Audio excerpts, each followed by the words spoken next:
Are we truly free, or are we puppets on a stage? We live, work, raise families, and believe we make our own choices. But what if the strings are pulled by an unseen hand? What if wars, recessions, and revolutions are not accidents, but part of a grand design? This is a story whispered in the shadows of history, a power so vast, most never see it. It moves in silence, operating in the shadows, far from the public eye. A hidden force, a secret society, allegedly guiding human history for its own ends. They are said to be the architects of reality, the masters of a game we don't know we're playing.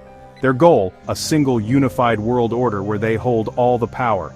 The story begins not with armies but with an idea, that humanity cannot be trusted to govern itself. For true peace, a select few must take control. This idea has grown into a sprawling network of influence, stretching across continents and generations. A web of power woven with money, secrecy, and manipulation, now the fabric of our modern world. So, who are these shadowy figures? The name whispered for centuries, the Illuminati. Their story is a journey into the heart of power, challenging everything we think we know. It forces us to question the world we see and wonder if it's real, or just the one they want us to see. The game is on, and most of us don't even know we're playing. Our journey begins in 1776, not just with American independence but with a secret revolution in Bavaria. Adam Weishaupt, a professor, founded the Order of the Illuminati. He believed the monarchy and church were chains on humanity. His vision, not freedom but a new kind of control. A small group of enlightened individuals would guide humanity from the shadows. Their aim, infiltrate power, abolish monarchies and religions, and create a single world government, a new world order. The Illuminati operated in secrecy, using symbols, codes, and a strict hierarchy. Members were sworn to silence, told they were liberating mankind, only to discover a radical agenda. The plan: burn down the old world and build a new one, where liberty is sacrificed for managed existence. In 1785, the Bavarian government banned the Illuminati.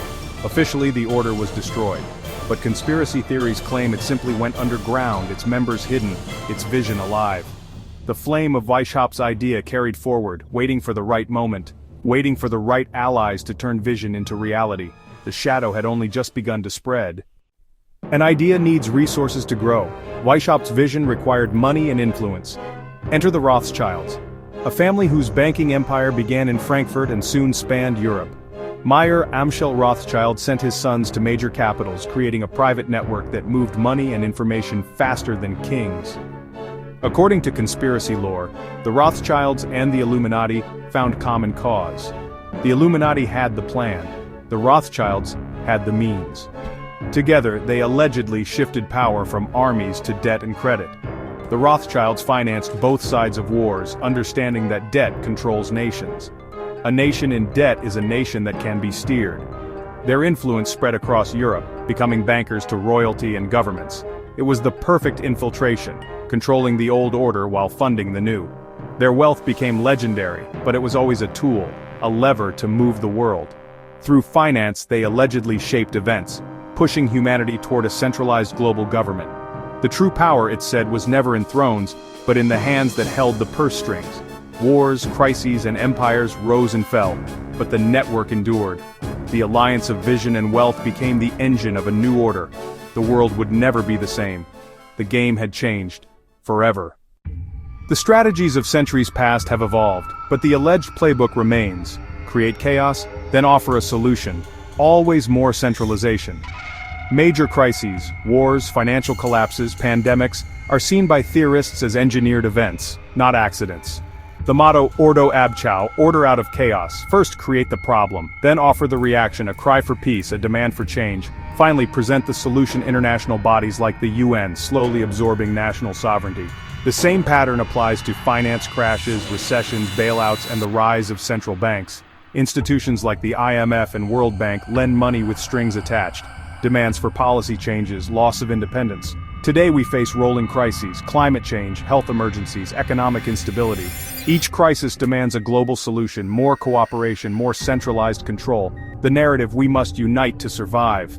But who benefits from this unity? Who writes the rules? The theory, the same hidden hand, turning every crisis into an opportunity to tighten its grip. The world moves closer to a single order, step by step. The pattern repeats and the web grows stronger. The question remains: are we witnessing progress, or the tightening of invisible chains? If you wanted to hide something, you'd put it in plain sight. Theorists claim secret architects have embedded their symbols everywhere, on money, buildings, corporate logos. These aren't just decorations, they're said to be marks of ownership, reminders of hidden power. The all-seeing eye atop the pyramid on the US dollar is the most famous. Officially, it's the Eye of God. To conspiracy theorists, it's the Illuminati watching over their unfinished project. The pyramid, a hierarchy.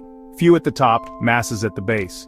The Latin phrase Novus Ordo Seclorum means a new order of the ages, an open declaration, not a secret code. These symbols appear in architecture, logos, and media. Are they coincidences or markers of a secret network?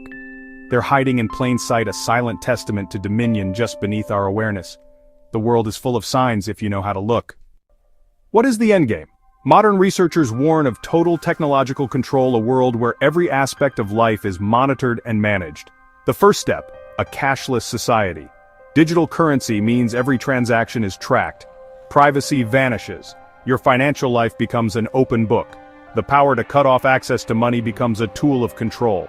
Next, digital identities and social credit systems. Your access to services, travel, loans, even groceries could depend on your behavior and compliance. Step out of line and your privileges vanish. This isn't science fiction. Such systems are already being tested. The ultimate system of social engineering technology enforcing conformity. The warning, a world managed by a secret elite with no privacy or true freedom. Is this future inevitable, or can we choose another path? The first step is awareness. Question the narratives. Look behind the curtain. A population that questions cannot be easily controlled.